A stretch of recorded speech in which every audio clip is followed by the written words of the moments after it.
Hello, good evening students. Welcome to Learn Physics.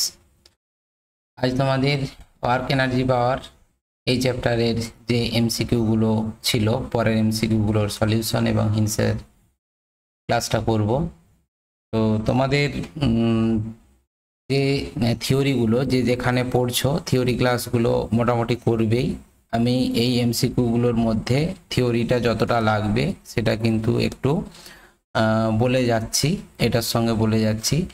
তো যেখানে পড়ছো সেই থিওরিগুলো কিন্তু পড়বে ভালো করে। থিওরিগুলো করার পর তারপর এই এমসিকিউ গুলোর সলিউশনটা করবে, কারণ থিওরিটা ভালোভাবে না বুঝলে এমসিকিউ গুলো মুখস্থ করা ঠিক হয়ে যাবে। ঠিক আছে, তো সেই হিসাবে থিওরি ক্লাসগুলো আগে করে তারপর এমসিকিউ ক্লাসগুলোর এই যে ক্লাসগুলো করলাম এই এমসিকিউ গুলো ফলো করবে। তো এমসিকিউ গুলো করার সময় মোটামুটি এটা নিজেরা যতটা পারছো আগে চেষ্টা করবে করার, তারপর যদি না পারো তখন কিন্তু এই এমসিকিউ গুলোকে একটু দেখবে, দেখে তারপরে সলিউশন করবে। মানে দেখে দেখে একবার প্র্যাকটিস করবে না, এটা আমি প্রথম থেকেই প্রত্যেকটা ক্লাসে বলে আসছি।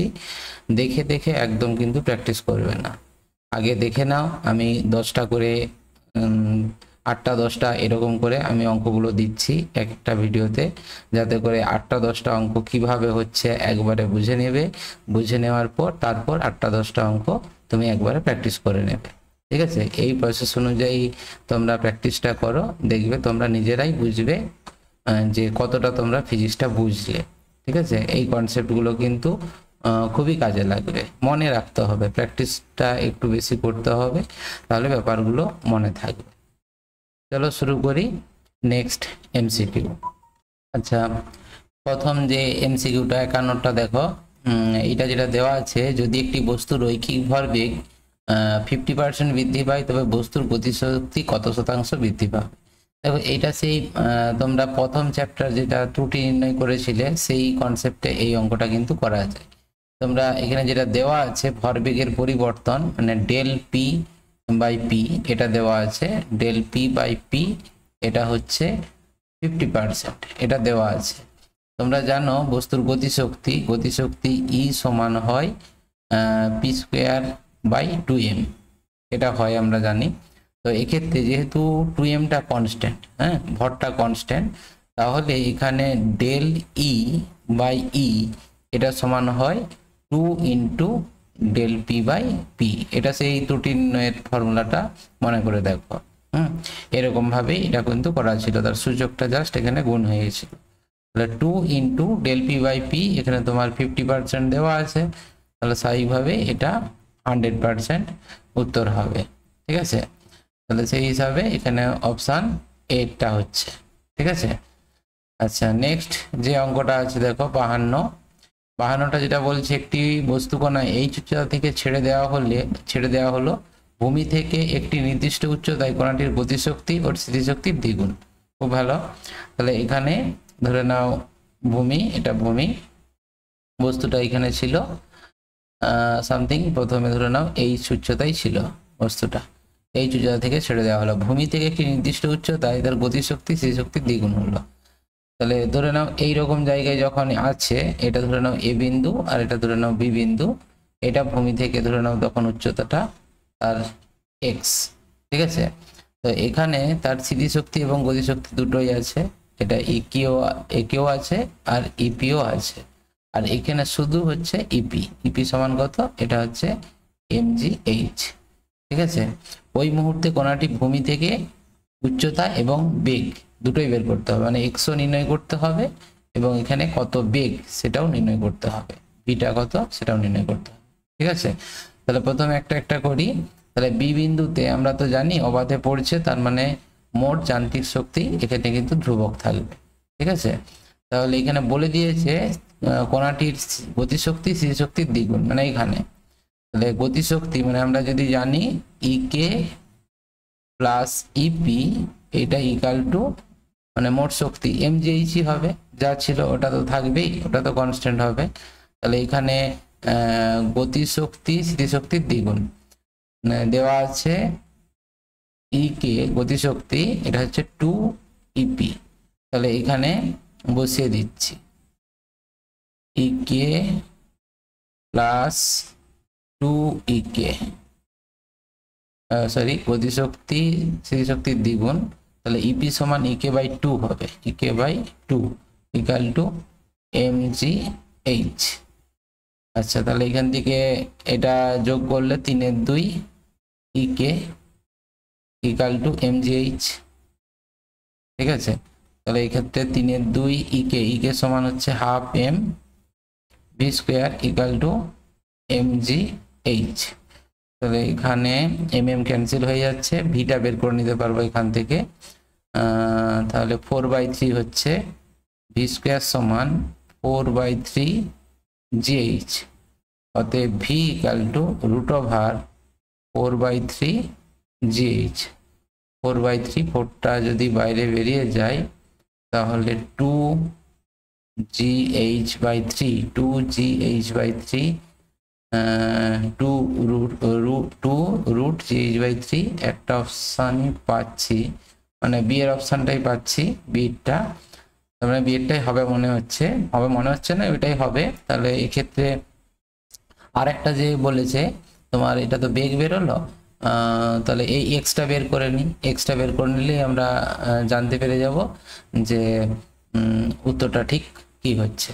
তাহলে এইখানেও সেই একই রকম ভাবে ইকে প্লাস ইপি ইকাল টু তো তোমার mgh, তাহলে এখানে ইকে সমান কত, ইকে সমান তো half M V square, beta তো পেয়ে গেছি, আর ইপি সমান কত mgh, mg, তাহলে এখানে কত হবে x হবে, x উচ্চতায় আছে ইকাল টু mgh।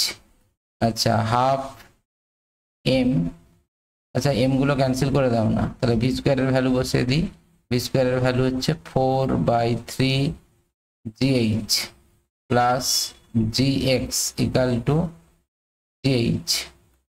তাহলে এখানে এটা কেটে গেলে 2 হবে, এটা ওদিকে নিয়ে চলে যাও, জিও ক্যান্সেল হয়ে যাচ্ছে দেখো, তাহলে x ইকাল টু ওদিকে h মাইনাস এটা 2/3 h, এটা হচ্ছে 2/h, এটা হচ্ছে। এবারে এটা ক্যালকুলেশন করলেই দেখো তোমার h/3 এটা এসে যাচ্ছে, তার মানে x এর ভ্যালুটা তুমি পেয়ে গেলে h/3 আর বি এর ভ্যালুটা এটা, তো সুতরাং অপশান বি এরটাই হবে।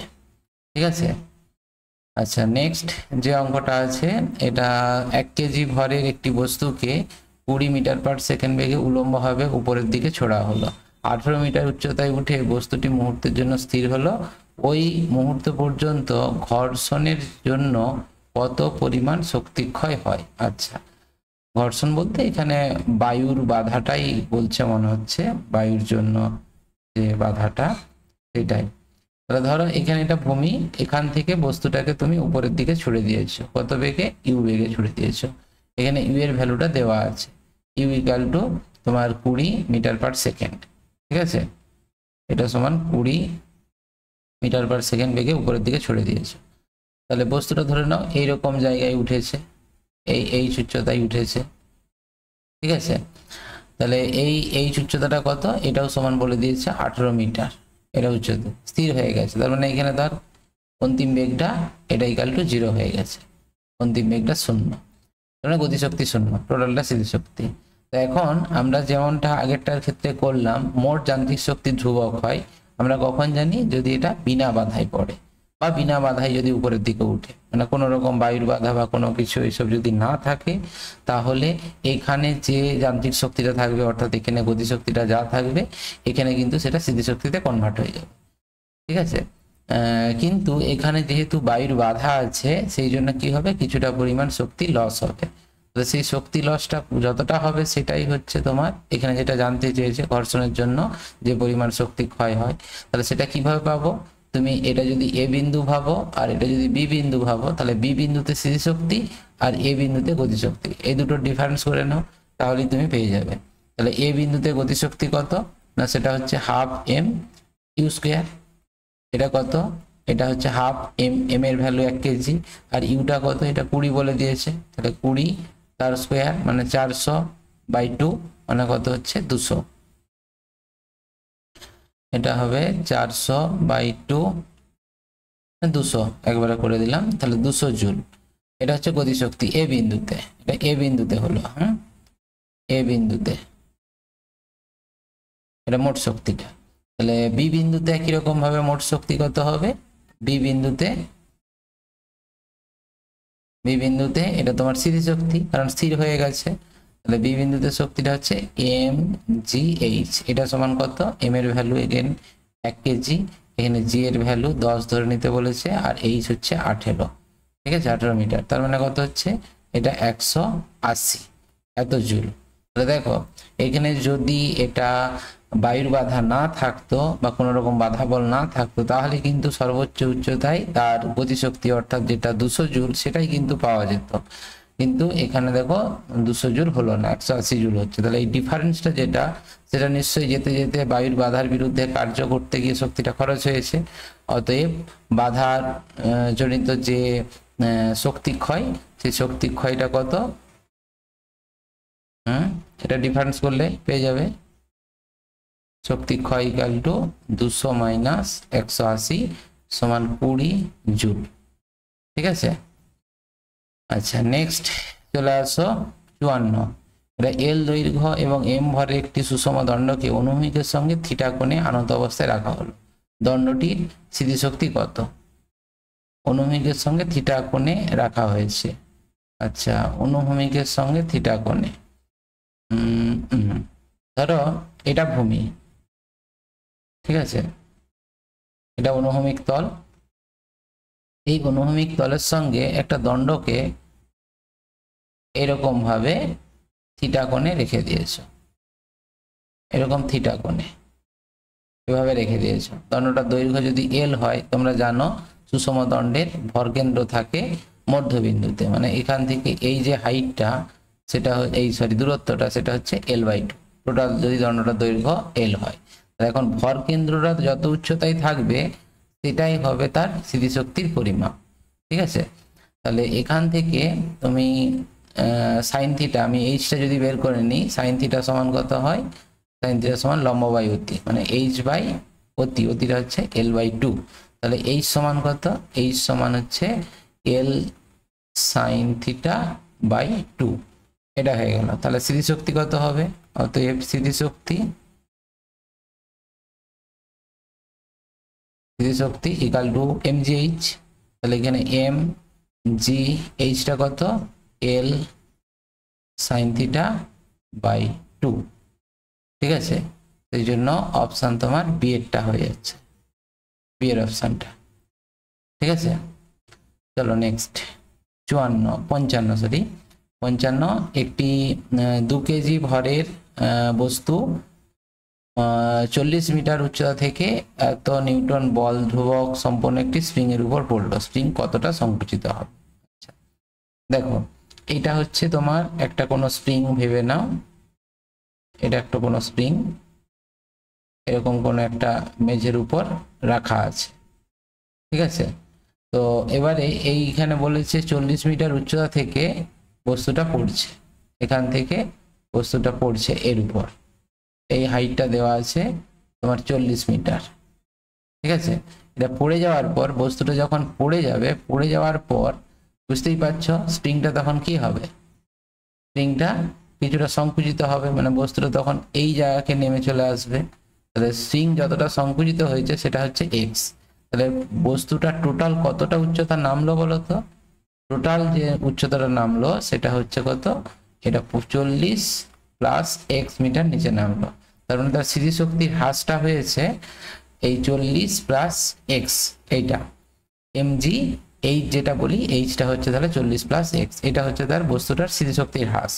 আর সেই স্থিতিশক্তিটা স্প্রিং এর মধ্যে তার সঞ্চিত স্থিতিশক্তিতে কনভার্ট হবে, মানে স্প্রিং এর যদি এক্স পরিমাণ তোমার হচ্ছে সংকুচিত হয়ে যায়, মানে ধরো এরকম একটা কোনো স্প্রিং ছিল, তাহলে সেই স্প্রিংটাকে তুমি যদি সংকুচিত করে দাও বা প্রসারিত করে দাও, যাই হোক এখানে যদি এক্স পরিমাণ সংকুচিত করে দাও, তাহলে স্প্রিং এর মধ্যে যে স্থিতিশক্তিটা সঞ্চিত থাকে সেটা হচ্ছে হাফ কে এক্স স্কোয়ার, এটা আমরা জানি। তাহলে এই স্প্রিং এর মধ্যে এই যে শক্তিটা সঞ্চিত হয়েছে এক্স পরিমাণ সংকুচিত, কোথা থেকে পেয়েছে, না বস্তুটা নিচে পড়েছে বলে, এর উপর পড়লো বলে, ঠিক আছে। তাহলে সেই কারণে এখানে ওই থিওরিটাই তোমাকে এখানে করতে হবে, যে এর মধ্যে সঞ্চিত স্থিতিশক্তি, স্প্রিং এর মধ্যে সঞ্চিত স্থিতিশক্তি আর বস্তুর হচ্ছে স্থিতিশক্তির হ্রাস। ঠিক আছে, তাহলে বস্তুর স্থিতিশক্তির হ্রাস হচ্ছে mg h plus x equal to spring এর মধ্যে সঞ্চিত স্থিতিশক্তি হচ্ছে হাফ কে এক্স স্কোয়ার। ঠিক আছে, তাহলে এখানে এটা একটা দ্বিঘাত সমীকরণ চলে আসবে, mg h 2 দিয়ে গুণ করে দাও plus mg x 2 mg x equal to তোমার কে এক্স স্কোয়ার। তাহলে এক্স স্কোয়ার ইকাল টু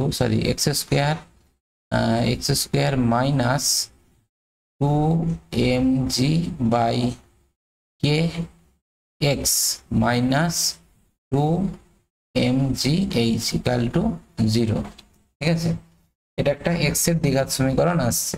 এখন এখানে কে এম জি এর ভ্যালুগুলো বসিয়ে দিই, এই ইকুয়েশনটা একটু সিম্পলিফাই করে নিই।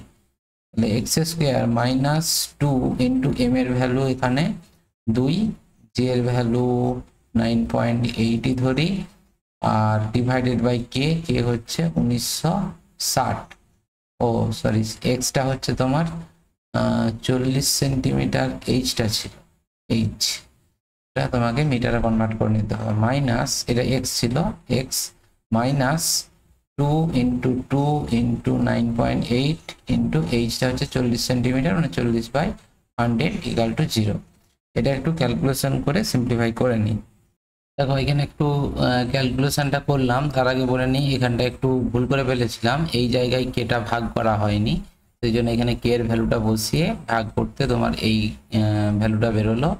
এটা সিদ্ধচার্যের ফর্মুলা অ্যাপ্লাই করলাম, মানে এক্স সমান minus B plus minus root over B square minus 4ac/2a, সেই ফর্মুলা অ্যাপ্লাই করলাম, দিয়ে এখানে প্লাস মাইনাস হয়েছে, আর এই জায়গাটা কিন্তু প্লাস নিয়ে ক্যালকুলেশনটা করতে হলো। কেন বলো তো, মাইনাস নিলে এটা নেগেটিভ এসে যাবে, আর এক্স তো নেগেটিভ হতে পারবে না, তো সেই কারণে প্লাসটা নিয়েই করতে হবে। তাহলে সেই হিসাবে দেখালো 10 সেন্টিমিটার আসছে, আর এই কারণেই উত্তরটা তোমার হবে কোনটা, উত্তর হবে তোমার এটা। ঠিক আছে, আচ্ছা নেক্সট হচ্ছে তোমার 56, এটা যেটা দেওয়া আছে, এম ভরের বস্তুর গতিশক্তি কত হবে যদি ভরবেগ পি হয়। এটা তো ডাইরেক্ট ফর্মুলা, এটা গতিশক্তি সঙ্গে ভরবেগের যে ফর্মুলাটা ছিল, পি সমান √2m/e বা গতিশক্তি ই সমান p²/2m। এটা আর আলাদা কিছু নেই, p²/2m যে ফর্মুলাটা, অপশন বি এরটা এটা হয়ে যাবে আর কি। ঠিক আছে, নেক্সট যেটা আছে দেখো 57, এটা বলেছে এম ভরে একটি বস্তুকে উলম্ব দিকে নিক্ষেপ করায় সর্বোচ্চ এইচ উচ্চতায় ওঠে, কত উচ্চতায় এই বস্তুর গতিশক্তি প্রাথমিক মানের 75% হবে, কত উচ্চতায়। সিম্পল অঙ্ক, মানে ওই মোট যান্ত্রিক শক্তি ধ্রুবক এইটা ধরে করলেই হবে।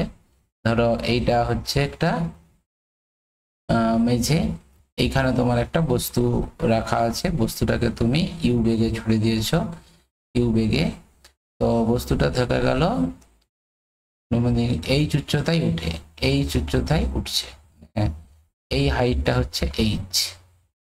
ঠিক আছে, এখন কত উচ্চতায় ওই বস্তুর গতিশক্তি প্রাথমিক মানের 75% হবে। ধরে নিচ্ছি বস্তুটা যখন এখানে থাকবে, এই জায়গায় যখন থাকবে, অর্থাৎ এক্স উচ্চতায় যখন থাকবে, তখন তার গতিশক্তিটা প্রাথমিক মানের 75% হবে। এটা ই কে ডট, এটা সমান ই কে ইন্টু 75/100, এইটি হবে। ঠিক আছে, তাহলে এইখানে যদি গতিশক্তি এটা হয়, তাহলে এখানে তোমার তো মোট শক্তিটাও আছে, তো দরকার নেই, গতিশক্তিটা ধরে করলেই এখানে তোমার চলে আসবে, মোট শক্তিটা বের করার দরকার নেই, কারণ এখানে তোমার ইউটা প্রথমে বের করে নিতে হবে, মানে যখন বস্তুটাকে ছুড়েছ এ বিন্দু থেকে তো সে বি বিন্দুতে গেল, তাহলে এখানে আমরা নিশ্চয়ই পেয়ে যাব ½ m² = mgh, এটা তো আমরা পেয়ে যাচ্ছি। তার মানে এখানে ½ m² = mgh, এটা এই ইকুয়েশনটা রেখে দাও। এবারে এইখানে যে কন্ডিশন, মানে সি বিন্দুতে অর্থাৎ যে দূরত্বটা নির্ণয় করতে হবে। এখানে বলেছে দেখো বস্তুটির গতিশক্তি প্রাথমিক মানের 75%। তার মানে এখানে যে শর্তটা দিয়ে দিয়েছে, শর্তে তুমি কি পাচ্ছ, ইকে dot equal to E K into 75/100, যেটা বললাম এটা হলো। তাহলে ইকে ডট সমান কত, ইকে ডট এখানে তার গতিশক্তিটা, আচ্ছা প্রথমে গতিশক্তিটাই বের করো। তাহলে এটা তোমার ইকে হচ্ছে তোমার হাফ এমভি স্কোয়ার, মানে এটাই তো তার প্রাথমিক গতিশক্তি ইকে। তাহলে হাফ এমভি স্কোয়ার মানে mg h ইন্টু 75/100 মানে করলে 3/4, ঠিক আছে। আচ্ছা এবারে এই যে ইকেটা তো আমরা এটা বলে দিয়েছি, কিন্তু এখানে আমি যদি তোমাকে বলতাম এখানে তার স্থিতিশক্তি গতিশক্তিটা কত, তাহলে এখানে যদি স্থিতিশক্তিটা জানা থাকে তাহলে মোট শক্তি থেকে বাদ দিলে তুমি গতিশক্তিটা পেয়ে যাবে।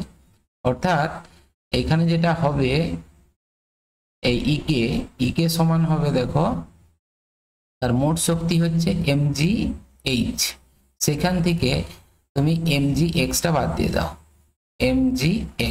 mgx-টা কি, ওই উচ্চতায় স্থিতিশক্তি, ঠিক আছে। তাহলেই তুমি এই গতিশক্তিটা পেয়ে যাবে, ঠিক আছে। মানে এইখানটা ভাবো না, এখানে তোমার স্মৃতিশক্তি স্মৃতিশক্তি E P plus E K equal to তো তোমার মোট শক্তিটা কত mgh। তাহলে এখানে ইকে সমান কত mgh মাইনাস তোমার হচ্ছে ইপিটা কত mgx, ঠিক আছে। তাহলে সেই হিসাবে এখানে ইকে ডট যেটা লিখেছিলাম সেই ইকে ডটের জায়গায় এটা লিখতে পারলাম। তাহলে এখান থেকে আর জি যদি বাদ হয়ে যায় তাহলে h minus x equal to কত হচ্ছে 3/4h। তাহলে এখান থেকে x সমান বের করতে হবে, x সমান h মাইনাস 3/4h, অর্থাৎ h/4 মানে অপশান সি এরটা আসছে, ঠিক আছে। এই হচ্ছে অঙ্ক। পরেরটা দেখো 58 যেটা দেওয়া আছে, একটি 1 কেজি ব্লকের উপর 20 নিউটন বল উল্লম্বভাবে উপরের দিকে প্রয়োগ করা হল, ঠিক আছে। 1 কেজি ব্লক, এরকম একটা ব্লক ছিল, সেই ব্লকটার উপর উল্লম্বভাবে এই দিকে একটা বল প্রয়োগ করেছে 1 নিউটন, সরি তোমার 20 নিউটন বল প্রয়োগ করেছে। 20 নিউটন বল, এর ভরটা হচ্ছে m ইকাল টু বলে দিয়েছে 1 কেজি। উল্লম্বভাবে প্রয়োগ উপরের দিকে প্রয়োগ করা হলো, জি এর ভ্যালু দেওয়া আছে 10 মিটার পার সেকেন্ড স্কোয়ার। তাহলে 2 সেকেন্ডে উপরের দিকে কৃতকার্য বলেছে অপশান 2 সেকেন্ডে উপরের দিকে কৃতকার্য, ঠিক আছে। আচ্ছা তাহলে এখানে বলো তো 2 সেকেন্ডে বস্তুটা কতটা উপরে যাচ্ছে, ঠিক আছে, এটা বের করে নি। তার জন্য তোমরা জানো এইদিকে হচ্ছে mg ক্রিয়াশীল হবে, তাহলে mg এর ভ্যালু কত না 1 ইন্টু জি হচ্ছে 10 এত নিউটন মানে 10 নিউটন। তাহলে বস্তুটার উপর ক্রিয়াশীল লব্ধি বল কত হচ্ছে, মানে উপরের দিকে 20 নিউটন প্রয়োগ হচ্ছে আর নিচের দিকে ওজন 10 নিউটন প্রয়োগ করছে। তাহলে লব্ধি বলটা নিশ্চয়ই 10 নিউটন। 10 নিউটনের জন্য ত্বরণ কত হবে, ঊর্ধ্বমুখী ত্বরণ এ সমান, এটা হবে লব্ধি বল বাই ভর। লব্ধি বল হচ্ছে এখানে তোমার 10 ডিভাইডেড বাই ভরটা হচ্ছে 1, তার মানে এটা হবে 10 মিটার পার সেকেন্ড স্কোয়ার। আচ্ছা তাহলে 2 সেকেন্ডে কতটা উপরে গেছে সেটা একটু হিসাব করে নিই। 2 সেকেন্ডে যতটা গেছে সেটা কত, সেটা হচ্ছে এস সমান, এটা যদি স্থির অবস্থা থেকে যায় তাহলে হাফ এ ইন্টু টি স্কোয়ার। এখানে হাফ এর জায়গায় 10 ইন্টু টি স্কোয়ার, টিটা হচ্ছে 4 অর্থাৎ 20, ঠিক আছে। এটা 20 মিটার, ঠিক আছে। তাহলে লব্ধি বল এখানে তোমার ক্রিয়াশীল হয়েছিল 10। এবারে দেখো বলেছে বল দ্বারা যে কার্য, তুমি তাহলে যে বলটা প্রয়োগ করছো সেই কৃতকার্য ডব্লু সমান বল ইন্টু সরণ। বলটা তুমি প্রয়োগ করেছিলে 200 ইন্টু সরণটা হয়েছে 20, সেই জন্য হয়ে যাচ্ছে 400 জুল, অপশন এ এটা। আচ্ছা ওজনের বিপরীত দিকে কৃতকার্য 2 সেকেন্ডে, ওজনের বিপরীত দিকে, তাহলে ওজনের বিপরীত দিকে তাহলে এই প্রযুক্ত বলটা তখন কত হচ্ছে, লব্ধি বলটা জন্য কৃতকার্য হবে। তো লব্ধি বলটা কত 20 মাইনাস 10, ঠিক আছে। তাহলে সেক্ষেত্রে কৃতকার্য ডব্লিউ ডট সমান এটা হচ্ছে 20 মাইনাস 10 মানে 10, 10 ইন্টু 20 সমান হবে 200 জুল।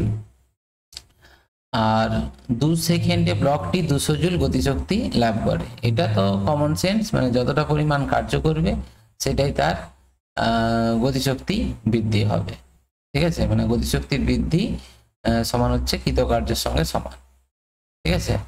তাহলে সেই কারণে তোমার অপশান ডি সবকটি সমান হবে, সবগুলোই উত্তর হবে, ঠিক আছে। নেক্সট 59 যেটা বলেছে, একটি পেন্ডুলামের দৈর্ঘ্য দেওয়া আছে এল, ববটিকে থিটা কোণে বিক্ষিপ্ত করে ছাড়া হলে সাম্য অবস্থান অতিক্রম করার সময় ববটির গতিবেগ কত হবে সেটা নির্ণয় করতে হবে। আচ্ছা দেখো, এইটা যদিও এই অঙ্কটা একটা টাইপ করেছিলাম, সেই অনুভূমিক ভাবে রাখা ছিল, সাম্য অবস্থানে আসার সময় বেগ এরকম কত একটা ছিল সম্ভবত। তো যাই হোক, এখানে এরকম একটা বব, সে ধরে নাও থিটা কোণে এরকম জায়গায় ছিল, কৌণিক সরণটা হচ্ছে থিটা, সে সাম্য অবস্থানটা হচ্ছে ও, এটা ধরে নাও এ অবস্থান, আর এটা বি থেকে এতে আসবে ও বিন্দুর সাপেক্ষে। এইটা যখন অতিক্রম করবে এরকম ভাবে যখন আসবে, তখন এই জায়গায় বেগটা বের করতে হবে। তাহলে এখানে ব্যাপারটা কি হচ্ছে না, এই জায়গায় যদি স্থির থাকে তাহলে এটার গতিশক্তি 0, তাহলে এই যে উচ্চতায় আছে, মানে এটার সাপেক্ষে যে উচ্চতায় আছে, এই যে উচ্চতাটা, এই উচ্চতাটা তার হ্রাস হবে, অর্থাৎ স্থিতিশক্তির হ্রাস ইকুয়াল টু গতিশক্তির বৃদ্ধি। তাহলে এই বিন্দুটাকে আমরা যদি সি বলি, তো তোমাকে বের করতে হবে যেটা, সেটা হচ্ছে কি না, সুতোর দৈর্ঘ্যটা এল বলেছে, তাহলে এই এসিটা বের করতে হবে, এসি।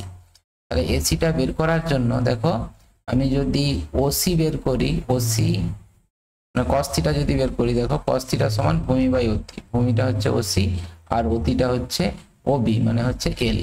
তাহলে ওসি সমান কত, ওসি সমান হচ্ছে এল কস থিটা, ঠিক আছে। আবার দেখো ও থেকে এ, এই দূরত্বটা তো এল হচ্ছে, তাহলে এসি বের করতে গেলে অতএব এসি সমান দেখো ও এ মাইনাস ওসি, তাহলে ও এটা হচ্ছে এল আর ওসি হচ্ছে তোমার কত এল কস থিটা, এল কস থিটা, তাহলে এল ইন্টু 1 মাইনাস কস থিটা।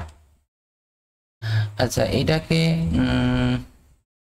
এরকম ভাবেই রাখি, এরপরে দেখছি কি করা যায়।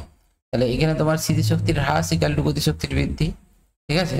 তাহলে সাম্য বিন্দুতে স্থিতিশক্তি তো 0, তাহলে গতিশক্তিটা টোটালটাই কনভার্ট হবে, অর্থাৎ এই বিন্দুতে বেগ যদি ভি হয় তাহলে তুমি পেয়ে যাবে হাফ এম ভি স্কোয়ার, এটা equal to M G into H, এইচটাই হচ্ছে তোমার এখানে L into 1 minus cos theta, ঠিক আছে। তাহলে এম এম কেটে গেল, তাহলে ভি স্কোয়ার ইকুয়াল টু কত 2gl into 1 minus cos theta, ঠিক আছে।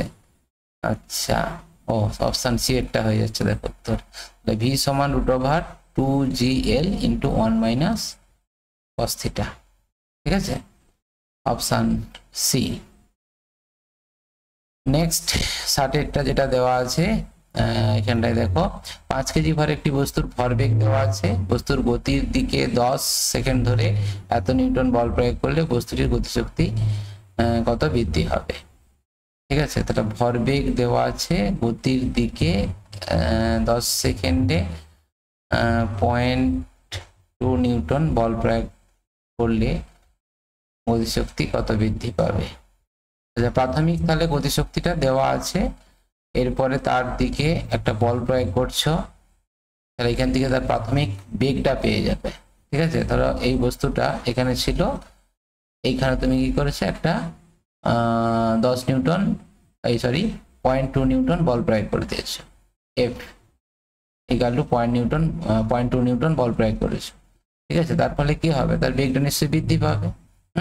তাহলে এই যে বেগটা বৃদ্ধি পেলো, তাহলে ইউ থেকে বেগ ভি হলো, তাহলে গতিশক্তির বৃদ্ধি কত না half M V square minus half M U square, এটা করলেই হয়ে যাবে, ঠিক আছে।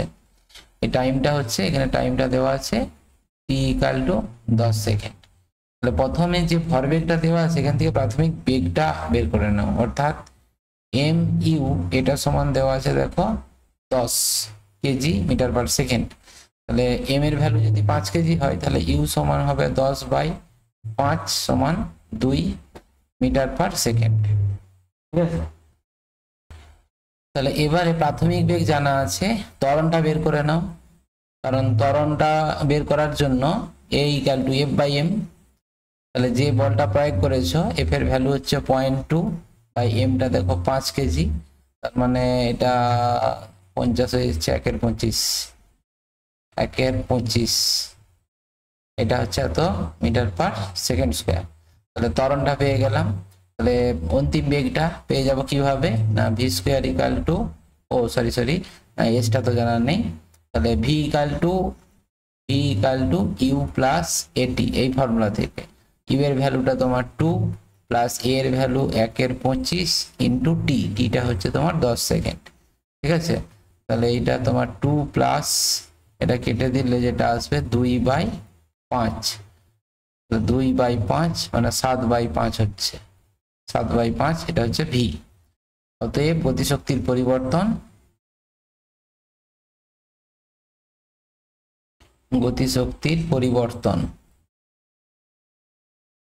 পরিবর্তন ডেল্টা ই এটা সমান half M V square minus U square.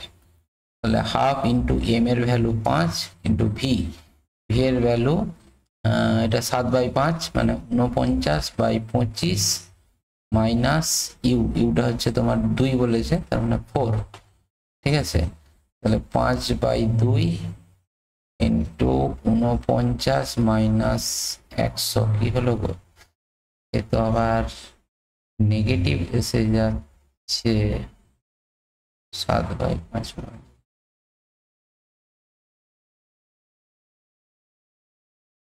এখানে বেগটা কমে যাচ্ছে নাকি 7/5, এক্সট্রিমলি সরি, একটু স্টেপ জাম্প করতে গিয়ে এখানটা একটু ভুল করে ফেলেছি, ভুলটা হচ্ছে যোগটাই ভুল করে ফেলেছি, ওই জন্য অঙ্কটা ভুল বেরোলো। এখানে যেটা হবে 5 দুগুণে 10, 12/5 হবে, 12/5। ঠিক আছে, 12 তাহলে 144/5, তাহলে 144 plus sorry minus 20 divided by, এটা 5 নয় 25 হবে, 100 আর ভুল করছিলাম, একটু স্টেপ জাম্প করতে গেলেই ভুল হয়ে যাচ্ছে। 5/2 এটা তাহলে 44 হবে বাই 25, এটা কেটে দাও, তাহলে 5 হচ্ছে মানে 10 মানে 4.4 মানে অপশান ডি এরটা। ঠিক আছে, এটা বেরিয়েছে 4.4 জুল, এটি হবে উত্তর গতিশক্তির বৃদ্ধি। ঠিক আছে, তাহলে আশা করি অঙ্কটা বুঝতে পারলে। তো যে অঙ্কগুলো করলাম অঙ্কগুলো প্র্যাকটিস করবে, কিভাবে হলো প্রত্যেকটা অঙ্কই বুঝিয়ে দিলাম। নেক্সট অঙ্কগুলো পরের ক্লাসে করব। Thank you, good night.